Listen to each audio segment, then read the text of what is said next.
Y lo que pretendemos nosotros es un sistema integrado de salud, en donde estén los públicos, en donde estén los privados y en donde esté el sector social también.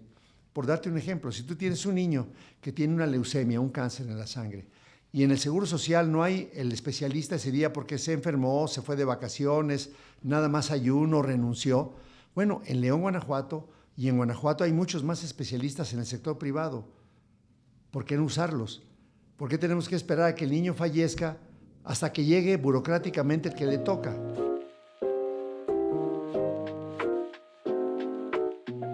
Amigos de Founders, muy buenas tardes y bienvenidos a otro capítulo. Nos encontramos nuevamente en Nodus, un networking donde se siembran las ideas y sobre todo se gestan muchos de los negocios que hoy en día pues catapultan a León y a Guanajuato como un ente empresarial y sobre todo como una órbita de emprendimiento. Y qué mejor el día de hoy que poder platicar de un tema que nos aqueja a todos, lo que es un derecho fundamental, la salud, que muchas veces pues todos la queremos, pero muchas veces no sabemos cómo se administra. Doctor Héctor Jaime, bienvenido a Founders. Muchas gracias por invitarnos aquí y poder compartir con todos los cibernautas de esta red que está creciendo mucho más y poder platicar acerca de algo que si bien la salud no es todo, sin ella no es nada.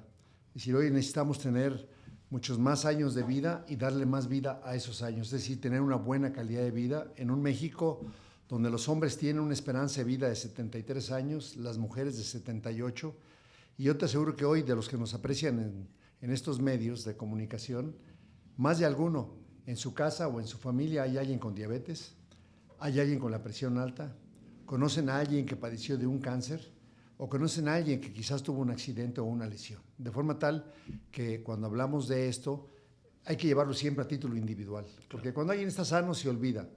La salud y la enfermedad están divididos por una línea tan delgada que solamente se percibe cuando la dejas de tener. Desde tu perspectiva y todo este amplio recorrido que has hecho, ¿cuáles son los retos que tiene México hoy en día en la cuestión de salud?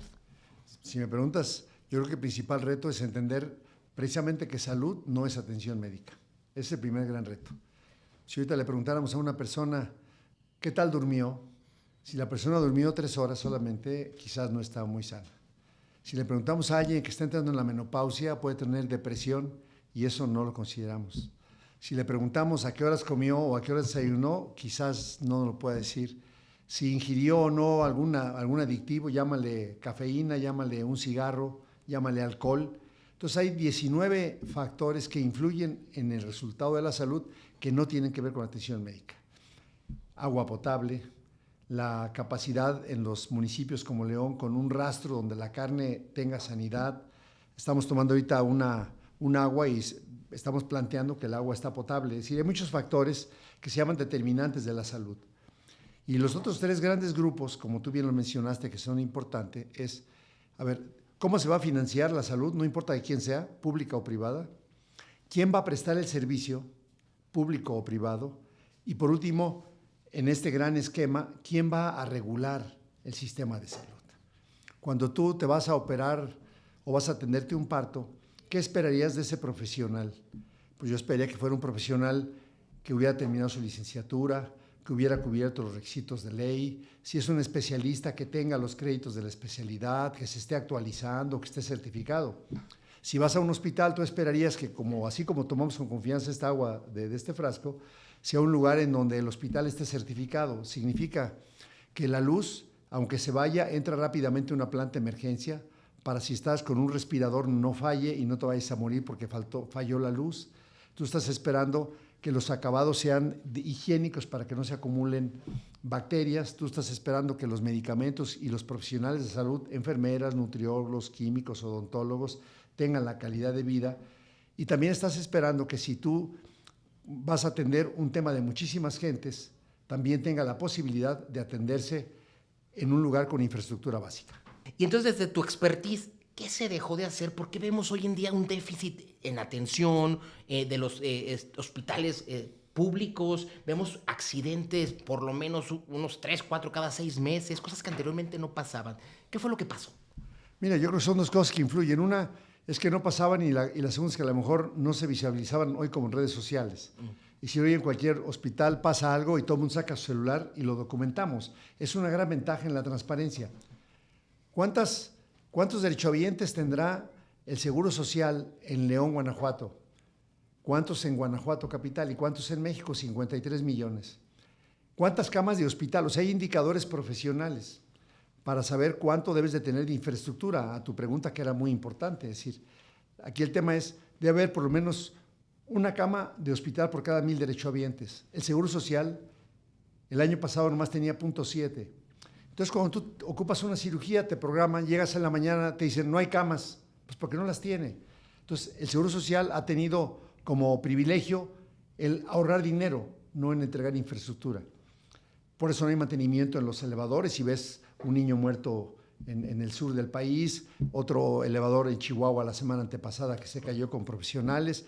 Pero eso que ves en elevadores pasa con el resto de los equipos. No están renovando los equipos, no están dando mantenimiento a los equipos y se ocupan profesionales que sepan y que tengan la voluntad política, como la tiene Xóchitl Gálvez, a mi juicio, para definir que no debemos de tener miedo a enfermarnos porque va a haber un servicio de salud adecuado. En el tema de estos nuevos médicos, yo considero, salvo tu mejor opinión, que siempre es necesario tener muchos más maestros y más doctores para cualquier estado, ¿no? ¿Qué es lo que está pasando en los médicos? ¿Por qué de repente, habiendo tantos médicos preparados aquí en Guanajuato o mexicanos, andamos viendo en otras partes? ¿Qué es lo que falta en el sistema de salud que permita que estos médicos se valoren perfectamente y den un servicio, pues, o sea, sí es de calidad, pero al final de cuentas que la sociedad los valore?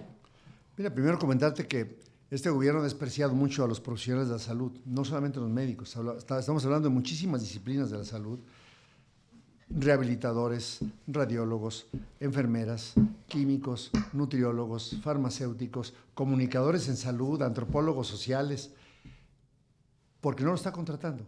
Y los que está contratando los tiene con sobrecargas de trabajo. Y los que están con sobrecargas de trabajo, yo hoy leía una noticia de una persona en Sonora en la cual se manifestaba verdaderamente frustrado, porque a él le toca decir a los pacientes que no hay medicamentos, que no hay para operarlos. E imagínate tú después de estudiar 11 años para ser un especialista, que le ves la cara a la ciudadanía, se la ves directa y le dices, es que no hay con qué atenderlo. Eso frustra mucho y eso hace que algunos médicos hayan renunciado inclusive al sector público. Entonces, son dos fenómenos. ¿Se producen muchos suficientes profesionales de la salud en México? Sí. ¿Faltan algunos especialistas? Sí. Y lo que pretendemos nosotros es un sistema integrado de salud, en donde estén los públicos, en donde estén los privados y en donde esté el sector social también. Por darte un ejemplo, si tú tienes un niño que tiene una leucemia, un cáncer en la sangre, y en el Seguro Social no hay el especialista ese día porque se enfermó, se fue de vacaciones, nada más ayuno, renunció. Bueno, en León, Guanajuato, y en Guanajuato hay muchos más especialistas en el sector privado. ¿Por qué no usarlos? ¿Por qué tenemos que esperar a que el niño fallezca hasta que llegue burocráticamente el que le toca? La idea de nosotros es que sea la persona la que sea el punto de unión, el centro de la atención médica, el centro de la visión del gobierno, y que si para atender a ese paciente hay que atenderlo en un hospital privado, con un médico privado en el hospital público, con un público en un hospital privado, pues hacerlo. Porque lo que no puede ocurrir es que ese niño se nos muera sin haber sido atendido por burocracia. ¿Qué es lo que está ocurriendo hoy? Más de 2,000 niños se han muerto en los brazos de su madre sin haber recibido los quimioterápicos, sin haber tenido los estudios, sin haber sido trasplantados, por darte un ejemplo. O como ocurrió, más de 800,000 mexicanos por no haber recibido una vacuna y los cuidados que el COVID ameritaba. ¿Cuánto tiempo nos pudiera costar a los mexicanos, en dado caso que el proyecto de Xóchitl avanzara en viento en popa, pues rezagar esto? Porque al final del día se venía haciendo una cosa y es como de repente entrar en un ecosistema distinto, ¿no? Ahorita uno como mexicano siente la incertidumbre de si lo van a atender, no lo van a atender, y si deje de eso, si va a haber el medicamento que yo necesito para estar, para acomodarme. Lo primero es que Morena ya se va, o sea, no es en el supuesto caso. O sea, Xóchitl estará tomando la presidencia de la República el 1 de octubre de este año con el voto de los mexicanos, con el voto de la sociedad civil, porque es una mujer que entiende de la salud y ya ha presentado, por ejemplo, el fin de semana pasado en el istmo de Tehuantepec, en la zona de Oaxaca con muchísima pobreza, presentó el plan más ambicioso para combatir enfermedades que hoy afectan a todos los mexicanos, diabetes, hipertensión y cáncer, por ejemplo. Y segundo, ¿cuánto tiempo nos llevaría integrar el sector? basta la voluntad política. El día 2 de octubre estaremos sentados formalmente con todos los representantes de las universidades, de la industria farmacéutica, de los hospitales privados, de las farmacias privadas, de los químicos, de los laboratoristas, de los investigadores, para rápidamente reconstruir un sistema que fue… A Xóchitl le cerraron las puertas. Bueno, este gobierno le ha cerrado las puertas a todo el sector privado y el sector social, dejando morir a muchos mexicanos que podían haber sido atendidos. Para que tengas una idea, la infraestructura privada provocó el año pasado el mismo número de cirugías que en todo el sector público. Y todo el sector privado tiene un 40% de capacidad de atender. Entonces no hay razón para que una persona, un adulto mayor, que no ve bien porque tiene cataratas, pase 3 años hasta que lo quieran operar. Debe ser operado de inmediato. ¿Ves? Cuando hay un pacientito que requiere un reemplazo de cadera, no pueden pasar más de 6 meses. Que no puede en el sector público, no compraron los medicamentos, no llegó la prótesis, que se cubra en el sector privado. Porque Xóchitl lo que quiere es que la gente sea la que se atienda, las personas con carne y hueso. El desarrollo humano de ellos es lo más importante para Xóchitl. Sí, dejar esta parte de lo relevante de un marco que te permita actuar directamente en lo que a los ciudadanos les afecta. Claro, estamos planteando una tarjeta que se llama Mi Salud. Con esta tarjeta Mi Salud, tú llegas a consulta, pues no está el médico, bueno, pues vas a ir a un médico privado. Y el gobierno le va a pagar al médico privado para que te atienda, porque quedó demostrado que ese monopolio público no está dando los resultados que nosotros queremos y tendrá que ser forzado a dar servicios de más calidad. Si tú llegas y te da la consulta y te dan 3 medicamentos y 2 no te los surten, tú vas a la farmacia, te surten los 2 medicamentos a la farmacia privada, lo que esté cerca de tu casa, y el gobierno lo pagará sin que tú lo tengas que pagar. Esa es la lógica que estamos planteando en este sistema único de salud, del SUS, con la tarjeta Mi Salud. Oye, doctor, y con esta tarjeta, por ejemplo, en este ejercicio que bien comentaste, se necesita, existe el presupuesto, se necesitaría abonar otro presupuesto, porque muchos de los ciudadanos dicen, ok, suena muy padre, pero ¿qué tan viable es presupuestalmente para un país como México poder dar este giro a la salud y hacerla mucho más competitiva y mucho más humana para las personas? Te voy a dar un solo ejemplo, el Seguro Social. En su informe dice que tiene 40,000 millones que ahorró. A ver, ¿ahorró o no cubrió el personal? ¿Ahorró o no dio mantenimiento? Pues el dinero ahí está, ¿ves? Ahora, en la población no asegurada, este gobierno destruyó el Seguro Popular, que significaba darle un dinero por cada persona de que integraba una familia para sus servicios de salud. Cuando tú estás casado y tienes 7 hijos, y le dices a tu esposa, aquí están 10 pesos para 7 hijos, y tienes 2, le das 10 pesos, ¿cuál crees que se alimente mejor, el de 2 o el de 7? O sea, el de 2. Bueno, pues este gobierno le quitó el per cápita y le da 2 pesos a una familia de 7. Pues obviamente no alcanza. Cuando es un niño, lo que tú gastas en salud es muy poco, salvo que tenga una enfermedad catastrófica. Entonces hay dinero para hacer un Fondo Nacional de Salud para el Bienestar, así se llama Fonsavi ahora, para que de ahí se atiendan las enfermedades que cuestan muchísimo dinero. Un trasplante de riñón, un trasplante de hígado, un cáncer del seno de la mujer. Todos los cánceres infantiles pueden ser cubiertos con ese fondo y ahí está el dinero, siempre y cuando no pase lo que ha ocurrido con este gobierno, que quitó el dinero de ese fondo y se llevó más de 300,000 millones de pesos a obras faraónicas, como la refinería o el Tren Maya. No lo usó para salud. Entonces estamos poniendo en la ley nosotros que a partir del 1 de octubre el presupuesto de salud no se mueve y solamente es para salud. Nada de que hay subejercicios, porque son mañas, ¿ves? Te dicen que aprueban mucho dinero, pero a lo largo del año lo dejan de ejercer. El año pasado simplemente, ¿tú te imaginas acumulados en billetes 110,000 millones de pesos? ¿Un cuarto? Pues eso fue lo que dejaron de ejercer en salud. O sea, un hospital de 120 camas cuesta 1,200 millones de pesos. Dejaron de hacer 100 hospitales por tener un supuesto ahorro, pero lo dedicaron a otra cosa, no para salud. Claro. Entonces, cuando tú dices, oiga, ¿por qué solamente 3 niños tienen un esquema completo de vacunación? Está fácil. Porque no compraron vacuna, porque hicieron subejercicio en salud, no, les dimos 14,000 millones, nomás gastaron 1,200 millones en vacunas y lo demás pues se está perdiendo.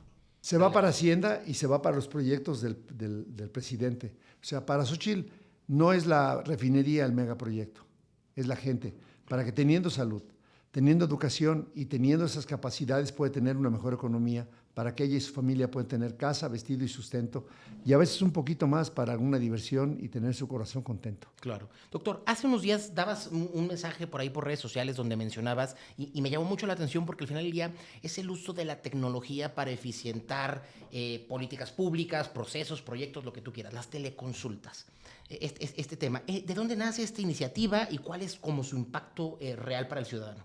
Bueno, pues imagínate tú que que eres un adulto mayor, tienes 7 hijos, todos viven fuera de tu casa, nomás tú y tu esposa, tienes una enfermedad crónica como la diabetes, te tomas la medición, te falta el medicamento, pero para recibir el medicamento tienes que ir a consulta. Entonces, imagínate el costo de desplazamiento de la consulta, solamente para recibir tu receta electrónica. Entonces, tú estás en tu casa, usas tu celular, pides la consulta, se hace la teleconsulta, el médico te ve. ¿Cómo ha estado bien? A ver, ¿cómo han estado sus mediciones? Así, así, así. Pues le das la receta por vía electrónica. Y por vía electrónica en la farmacia más cercana te la surten. Imagínate lo que esto puede significar. O tú estás en una comunidad rural. Hoy ocurre ya en México. Tú estás en una tienda Coppel, ya existen. Está el módulo de telemedicina. Y tú quieres ver un oftalmólogo pediatra, que no hay en muchos de los municipios de Guanajuato. Entonces tú llegas al sitio, te conectas, ahí está el dispositivo para que te pueda checar lo que haya que hacer y te da la consulta a través de distancia y te da la receta por receta electrónica. Acotas la brecha muchísimo. Muchísimo. Tú tienes a muchos niños con diabetes tipo 1 que requieren insulina, conectas la bomba de insulina a un dispositivo en la nube y hay un especialista para estar checando que esos niños todos tengan su azúcar controlado para que no se compliquen, que no vayan a hacer cetoacidosis, que no se vaya a bajar su azúcar, porque los puede matar una baja de azúcar, por ejemplo. Entonces hay muchísimas aplicaciones. O tú tienes un grupo de pacientes con diabetes todos, pasa una camioneta con una cámara que se llama no mediática, toma la foto del fondo del ojo, se va a la nube y determina en los estudios con inteligencia artificial si hay o no retinopatía diabética. Y si sí la hay, entonces ya te dicen, tiene que ir a tal lugar para que te fotocoagulen en el fondo del ojo y no te quedes ciego. O sea, las aplicaciones de la telemedicina. Este presidente ha dicho mucho, por ejemplo, que en Dinamarca el 30% de las consultas se dan por telemedicina y teleconsulta. Ahora, si tú me dices, oye, es que en la zona rural no hay ni luz, bueno, donde no hay luz no se va a poder hacer. Pero al menos el 71% de la población vive en zonas urbanas. Y en las zonas rurales existe la posibilidad ahora, que no había hace 20 años, con antenas satelitales específicas, poder tener esa cobertura. Entonces, pero lo primero que ocupas es tener la visión. Si no hay visión, menos haces los planes para llegar. No, y además agarrar la tecnología como aliado. O sea, porque qué bueno tener un diagnóstico en 2-3 días, que lo que te daba ahorita las fechas y 3-4 meses, pues ya te da la connotación hasta el propio ciudadano de decir, oye, me tengo que atender porque tengo este problema. Oye, Patricio, eres muy optimista. 3-4 meses no, van a un año a veces. En otro tema, tú siempre has sido un promotor además de las buenas prácticas en salud, del voto. ¿Qué le dirías a las personas que todavía creen que pues, no votar no impacta y no genera ningún tipo de connotación negativa para ellos? Mira, primero, el voto es un derecho y es una obligación ciudadana. Y tenemos sectores de la población que casi no lo emiten. Hablando de jóvenes, el que tiene su primera credencial por tener experiencia va y vota. Pero ya después, de los 20 a los 34, casi no votan. Y la única manera, somos una república representativa, para que el que llega a los puestos de la función pública se ocupe el voto. Y nomás una vez cada 6 años se elige un presidente de la República. Y yo les diría, pues contrasten los personajes. O sea, cómo tomar una decisión inteligente. A ver, ¿quién es Xóchitl? ¿Cuál ha sido su carrera? ¿Quién es Claudia? ¿Cuál ha sido su carrera? ¿Cuál es Álvarez Maínez? ¿Cuál ha sido su carrera? Y luego ves su trayectoria de vida, para ver si lo que dice es congruente con lo que ha hecho. Y yo te puedo decir que Xóchitl Gálvez ha sido congruente desde cómo salió de una zona indígena, cómo contra viento y marea fue ingeniera, cómo contra viento y marea ha hecho una empresa, tiene su familia, ha sido una buena administradora tanto a nivel federal en esta Comisión de Pueblos Indígenas y todo lo que hizo. A mí me tocó verla, todo el cariño y el aprecio que le tienen, por ejemplo, en Oaxaca, que me tocó acompañar en este fin de semana que te comentaba, como la capacidad de saber que lo más importante para ellas son las personas y luego lo que se ocupa para detonar en ellas su desarrollo humano. Y bueno, del otro lado, tenemos gente que dice que quiere hacer telemedicina, pero que han rechazado todas las iniciativas de Morena en el Congreso. Ahorita mismo estamos sesionando en la Ciudad de México y hace rato en la sesión previa, un diputado de Morena votó en contra de que se aprobara la telemedicina, la teleconsulta, la receta electrónica. Pues ya se habían aprobado y aún así votó en contra. Entonces, pues Morena no lo quiere hacer. Dice que van a mejorar los medicamentos, pero siguen con la idea de la farmacia, que es una muy pésima idea. O sea, lo que han hecho es bajar la calidad, destruir el sistema, afectar a la gente. Si le preguntamos a la gente, ¿cuántos de ellos conocen que no les surtieron bien los medicamentos? ¿Por qué han decidido ir a una farmacia privada y no al sistema público? La gente lo sabe. La gente sabe que este gobierno fue el gran fracaso de salud y Claudia Sheinbaum representa eso. Claro. Y su plan presentado ayer en salud es el gran fracaso. Bueno, su opción de votar hoy por una candidata ciudadana que no pertenece a ningún partido. Obviamente la ley en México dice que puedes ir como candidato independiente o arropado por partidos. Pero Xóchitl Gálvez es una candidata ciudadana. Y bueno, ahorita está respaldada por el PAN, por el PRI, por el PRD, en un movimiento, una coalición que se llama Coalición Fuerza y Corazón por México, pero creo que es la mejor coalición, creo que tiene experiencia de gobierno y en el caso de la salud, sin duda, es el mejor proyecto, que tiene además la experiencia de haberlo vivido con el presidente Vicente Fox, con el presidente Felipe Calderón y con el presidente Enrique Peña Nieto en el tema del Seguro Popular. Estaremos regresando el Seguro Popular, estaremos poniendo un fondo especial para las enfermedades como el cáncer, que causan gastos catastróficos, y estaremos poniendo un médico de familia, su tarjeta Mi Salud, rápidamente reconstruiremos la cadena de medicamentos y daremos una visión de largo plazo para tener un sistema sostenible. Oye, doctor, ¿cómo llega esta invitación por parte de Xóchitl? Digo, al final de cuentas eres una voz autorizada en el tema de salud, tienes una trayectoria, tanto aquí en Guanajuato como a nivel nacional. ¿Cómo fue esta parte de que Xóchitl te llamara, te integrara al equipo? Y bueno, ¿cuáles como las principales responsabilidades que tienes? Bueno, las que yo he tenido, tú sabes, he sido servidor público como médico de base, subdirector médico, director de un hospital regional, he sido secretario de salud en 2 ocasiones, secretario de Desarrollo Social y Humano a nivel nacional en el IMSS. Coordiné toda la unidad de evaluación de delegaciones y coordiné a los delegados del Seguro Social. Con mi experiencia como legislador, he sido legislador local y legislador federal en 3 ocasiones, he sido presidente de la Comisión de Salud y nos conocíamos en el Senado cuando trabajamos juntos en la Comisión Permanente. Y bueno, mi trayectoria adentro del Partido Acción Nacional, mi trayectoria como investigador, yo tengo el sillón titular en la Academia Nacional de Medicina, en el área de mi especialidad. Tengo el sillón emérito ya en la Academia Mexicana de Cirugía. Y bueno, la trayectoria científica ahí está, la trayectoria como servidor público ahí está y la trayectoria como política también. Entonces, no solamente me invitó a mí, invitó a muchísimas gentes. A mí me dio esa responsabilidad de coordinar, pero con nosotros están varios exsecretarios de salud. Está Julio Frank Mora, está el doctor José Narro, está la doctora Mercedes Juan, Salomón Chetoriski en algunas de las áreas, aunque está en MC también se incorpora, porque la salud va algo más allá que esto. Hay muchísimos exsecretarios de salud de los estados, profesores de escuelas de medicina, exdirectores, gente de la industria farmacéutica, gente de los institutos nacionales. O sea, tenemos muchísima gente trabajando en esta área.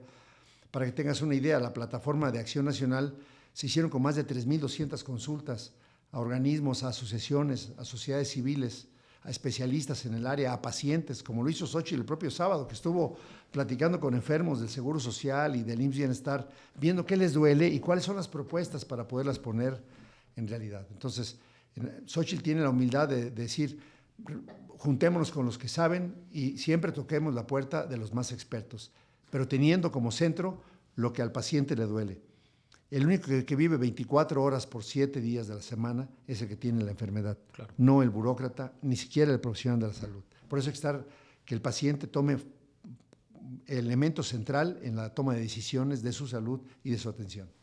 Para ir cerrando, doctor, ¿cuál sería el riesgo desde tu perspectiva de que no ganara Xóchitl y nos mantuviéramos con la ideología que tiene hoy en día el gobierno federal en la cuestión de la salud? Pues mira, queda claro que la tendencia ha sido de dolor, sufrimiento y pobreza. Dolor porque el número de cirugías son menores, los pacientes batallan mucho para atender, no tienen medicamentos. Pobreza porque cuando son enfermedades graves, el paciente, oye, pues, tú vendes la casa por tu hijo, vendes lo que tienes, te empeñas todo lo que tienes. Eso está ocurriendo en México. Ha estado gastándose mucho el dinero del bolsillo y eso, con lo que presentaron ayer, van por más de lo mismo, a seguir destruyendo instituciones, a no considerar el resto del Sistema Nacional de Salud y por otro, vivir en una dictadura sanitaria. Es imperdonable que todavía hoy, en el 2024, conociendo que los mejores medicamentos para algunas vacunas no se estén poniendo, como vacuna para COVID, registros ordinarios de medicamentos, Hoy se acaba de aprobar la medicina de precisión en la Comisión de Salud, que es medicina muy especializada para pacientes con cáncer, con enfermedades congénitas, y que esta reforma se aprobó con el voto 22 a favor y 8 en contra, los 8 de Morena en contra mejores metodologías. Entonces la gente debe saber que en esta dictadura sanitaria Morena va a causar mucho más daño a la salud y a las vidas. Muchos hogares enlutados más, muchas madres más llorando a sus hijos que no recibieron el tratamiento que debieron haber recibido y que estaban obligados. Que no se les olvide a la gente que no es normal que hayan muerto 800,000 mexicanos por el COVID, que no es normal que hayan muerto más de 5,000 mujeres embarazadas por no haber sido atendidas a tiempo por este gobierno. Eso no se le puede olvidar a la gente. No es normal que usted, pagando el Seguro Social, tenga que ir a comprar a una farmacia sus medicamentos. No es normal que teniendo usted cáncer le retrasen 8 meses su tratamiento. Eso no es normal. Y eso debe de decirles que con nosotros eso no va a pasar. Votar por el PAN, votar por el PRI, votar por el PRD, votar donde aparezca Xóchitl Gálvez es la mejor decisión para este país. Perfecto, doctor. Pues muchísimas gracias. Nos gustaría mucho que, si te viene bien, pues nos dirijas un pequeño mensaje, sobre todo para el nicho de jóvenes que la mayor parte de las personas que consultan este tipo de podcast son jóvenes. Son jóvenes que necesitan esa motivación para poder emprender. El eslogan de la plataforma es todo inicia con una idea. Es no quedarnos en esa parte como de decir, pues pudo ser, a lo mejor me pudo haber ido bien. O sea, tocar esas puertas que nos generen esto desde la perspectiva que tú le quieras dar. No, pues a mí me parece, para los jóvenes, que este 2 de junio es la oportunidad que ustedes tienen para verificar el futuro. El futuro lo construyen ustedes. Y ese futuro es importante porque ahí van a vivir ustedes y sus familias. Tomen una buena decisión, contrasten las plataformas, están en el INE, contrasten, sigan nuestras redes, vean nuestros compromisos y sin duda que si van a votar, yo los invito a votar por la coalición Fuerza y Corazón por México. Perfecto, doctor. Pues muchísimas gracias. Esperemos que no sea la última vez que nos veamos por acá y que a lo mejor después de los comicios electorales, pues poder pues platicar de la reconfiguración que tenga el país y sus respectivos niveles y ver también pues por dónde se va a empezar la reestructuración que se tenga que hacer. Muchas gracias. Que esté muy bien. Amigos de Founders, muchas gracias y hasta la próxima.